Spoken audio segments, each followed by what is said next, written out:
Yeah, well, it's interesting to be here. It's the second successive year there's been an F1 function at Downing Street. Rishi Sunak hosted one last year, and this year's the 75th anniversary of the Formula One World Championship. The first World Championship race was in the United Kingdom, the British Grand Prix at Silverstone, and so Sir Keir Starmer is hosting the great and good of F1, and there's a couple of F1 cars, if I take a step to the side, outside 10 Downing Street itself. So these iconic pictures, and Sir Keir Starmer is going to join this F1 deputation in a few moments for a photograph, including the various people with a connection to the sport in this country, including, and you'll see in the foreground there, some F1 apprentices who are connected with the Mercedes team. We've got a couple of three drivers in the middle there, including young Essex British teenage driver Oliver Bearman, who's with the Haas team, his teammate Esteban Ocon, and Alex Albon, the British-born Thai licensed Formula One driver as well. But I suppose in a sense it is right that the British government pays homage and hosts Formula One this week, because it is a big sport in the UK. Some statistics for you: 16.7 million UK Formula One fans, £12 billion the value of Formula One to the UK economy, 6,000 plus people directly employed in the UK by the Formula One teams. Remember, 7 of the current 10 teams based within the UK. Some of the famous names from the past, great champions like Sir Jackie Stewart, we saw arriving here a little bit earlier today. He has always been very well connected with senior figures in not just the British government, but within the royal family as well. The Queen and Prince Philip used to allow him to drive the young princes, as they were back in the day, Charles and Andrew. But he again at 10 Downing Street this week, as he was last year. And Motorsport Valley, as we call it, the cluster of teams around Silverstone and the counties which neighbour it, has now going to have bases for 10 of the 11 teams. Only Ferrari will not have a base in that particular vicinity.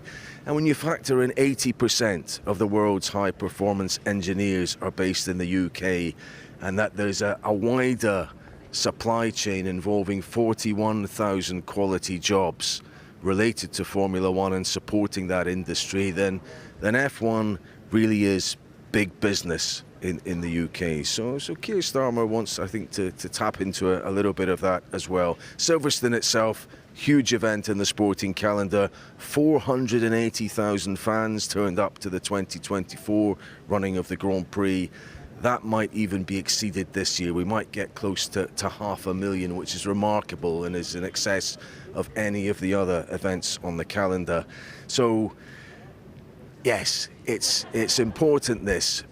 I'm scanning the door to see if the president of Formula One, Stefano Domenicali, will accompany Keir Starmer out here any minute. Number 10 is significant this year as well. Perhaps just to dwell on that number, because Lewis Hamilton has won the British Grand Prix 9 times. That's more than any driver has won a single event on the calendar. Can he get that number 10 this year? Not going to be easy in a Ferrari which hasn't looked like winning races, but he has that special expertise around Silverstone, and maybe with the wet weather forecast this year, then he is not without the chance to win.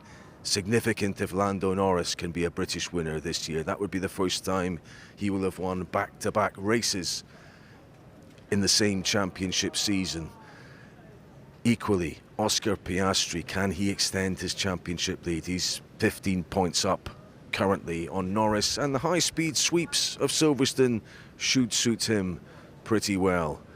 Bit of pointing going on here, a few more people coming out, so we're hopeful that maybe this photograph involving Keir Starmer can take place sooner rather than later. Yeah, Jenson Button looks very prime ministerial, but it's great to see him outside 10 Downing Street ahead of Silverstone week, a big week for us on Sky F1. But great to see F1 at the heart of government and properly recognised for, well, there's a lot of jobs in F1. It's a big industry, a big success story for Britain. Yeah, and it seems to be growing every day, which is great. Lovely to see Formula One in full force in London today. You know, having the cars here in front of 10 Downing Street, but also seeing all the fan zones around London. It feels like the city's kind of stopped for F1, which is great, which is so nice to see that it's on the up and there are more and more people wanting to watch this sport, but also to get into the industry that we all love. And I've loved since I was 8 years old, and it's nice to see that sudden improvement in figures. You're here with Williams. McLaren have got a big event on one of your old teams as well. But the news today, everyone's talking about Max Verstappen and our Mercedes going to make him an offer. Our colleagues in Italy saying yes, Toto Wolff is. One or two pushing back on that. Difficult. He's got a big choice to make, Max. He's at the height of his powers, and yet nobody really knows where the best place to be is next year. I mean, if you were in his shoes, what would you be doing, Jenson? Well, the good thing about that Max has in his favour is he's probably the best racing driver that's ever raced in a Formula One car. My view. So everyone wants him. So it's a nice position to be in, but it's also tricky to really pick and choose, as you said, who's going to be competitive next year. I think that Red Bull is a team that's given him so much over the years, and this car really suits his driving style. But are they going to be good enough next year? You know, everyone's talking about the power units. The power unit of the Mercedes seems to be very strong compared to everything else. So he wants to be in a Mercedes. But can they deliver the car for him that suits his style? Who knows? But it's exciting for us to really see it all working out. And I think for me, it'd be great to see him in a Mercedes, to try and work with a different team. But then it's also nice to see how loyal he is to be working with Red Bull still. So there's going to be a lot of action next year, quite a bit of change, and a lot of really good teams fighting for this championship, just like this year. Susie Wolff's husband there, Toto Wolff. I'd like to know what discussions have taken place, but anyway, we'll find out. Tough on George Russell. I mean, even George himself seems to acknowledge if Max is available, Mercedes, they're going to look at getting him, and it might be at his own expense. Unbelievably difficult for him, because George is one of the best drivers on the grid. He has been faultless over the last couple of years, and his pace compared to Lewis Hamilton when they were teammates, outstanding. I know how difficult it is to go up against Lewis, and Lewis in his prime. So George is one of the best drivers, and it'd be a real shame to see him leaving a team like Mercedes. But I'm staying positive, and I hope that our British hero is still going to be there next year. Listen, I know you've got to go in, but I'm going to quickly ask, because you've had to move around. You know what contracts in F1 are like. If Max really wants to go, does he get himself free? Is that the bottom line? Yes. If somebody really wants Max and they've got the money to pay for him to be removed from his contract, there are all sorts of possibilities. But yeah, it's the way Formula One is, unfortunately. And in a word, British Grand Prix winner this weekend? It's got to be British. Got to be a British driver. I mean, Lando at top of his game, doing such a good job. Lewis pulled out a win, which I never thought was coming last year. So maybe it's going to be Lewis, maybe George. Anyway. God bless. You get in. Sorry for keeping you. And look here, we've got live pictures of Larry the Cat. Proof that I am actually in Downing Street. This isn't just a film set. Jenson Button going in to see Sir Keir Starmer, other team bosses and drivers in with him. Larry just prowling around those big beasts there. We've got the Williams car and the McLaren car. And yeah, it's revving up. But come back to us, because we'll have a big group photograph, including Sir Keir Starmer, who had a big election victory. Will we get a Lando slide win? I'm going to see what the Prime Minister thinks of that particular pun a little bit later on. As you can see, Prime Minister Sir Keir Starmer is greeting some F1 drivers, the F1 President Stefano Domenicali as well. You can see Alex Albon there speaking to Keir Starmer, Esteban Ocon beside him, and beside him, young British driver Oliver Bearman. I'll shout in and see if Keir Starmer has a view on this weekend's British Grand Prix. Are you backing a British winner at Silverstone, Prime Minister? I think he heard it. but Stefano Domenicali gives the thumbs up to me. But, well, worth a try. Will it be a Lando slide win, Prime Minister? That pun didn't go down terribly well, but great to see Formula One treated this way at 10 Downing Street. For the second successive year, Rishi Sunak hosted a deputation from the sport as well. And now they're going in to have some talks, which will be some significant ones as well. They do want to make it easier to move their materials from Britain to Europe. And that's obviously been trickier since Brexit. But yeah, a good long chat Keir Starmer had there with the drivers and Stefano Domenicali. And we'll speak to the president of Formula One after the meeting to find out how it went. Thank you very much. And we've had the Prime Minister, I've got the President of Formula One and Chief Executive Stefano Domenicali. And lovely to have these images, Stefano, just to see Jenson Button and James Vowles. We'll just look at them by the iconic number 10 door.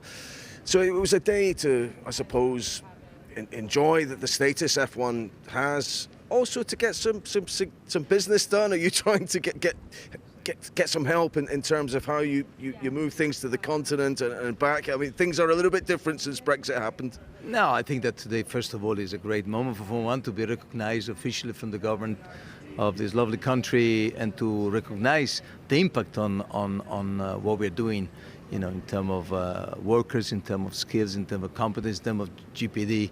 For the country, it's magic. So it's the first time that this has happened. So to see this community around number 10 is something that we don't give it for granted. And of course, we have now the channel open with the different ministers, with the different people that has to be involved in the details of what we have to do to go into the discussion, the things that are needed for the systems to stay as it is today. That is basically the center of Formula One. So it's been an incredible day and for which we should be all very proud of.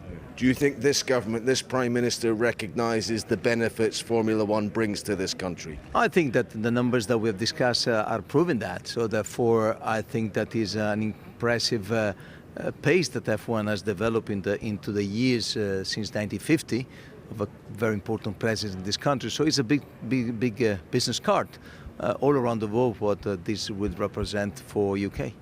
Listen, you're going down to the McLaren event shortly. It might well be a McLaren Drivers' Champion this year. What price a British champion? There isn't Lewis Hamilton. He's won plenty of titles, but Lando Norris, is he? Well, is Oscar's officially the favourite? Would you like to see Lando fight him all the way to the end? Is that how it's going to be? That's what it's going to be up to the last race. That's what I hope.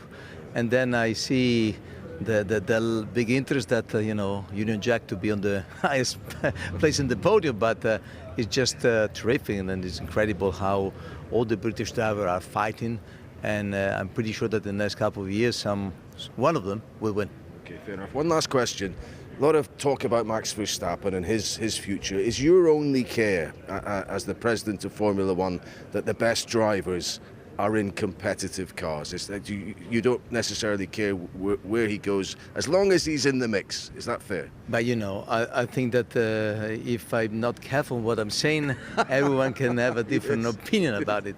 For sure, it's great to see Max, that is one of the best drivers, with no doubt. Will have different opportunities, but I'm pretty sure that he wants to stay focused with Red Bull. So very political answer, and hopefully he's gonna have fun and enjoy and fight for the win, because that's what he deserves. That's an answer the Prime Minister would have been proud of. Stefano, good to join you. And I'll see you down there. I'm coming down there too. So it's great to talk live to Stefano Domenicali there. And there's I'll just leave you with a great scene outside number 10. Everyone getting their picture.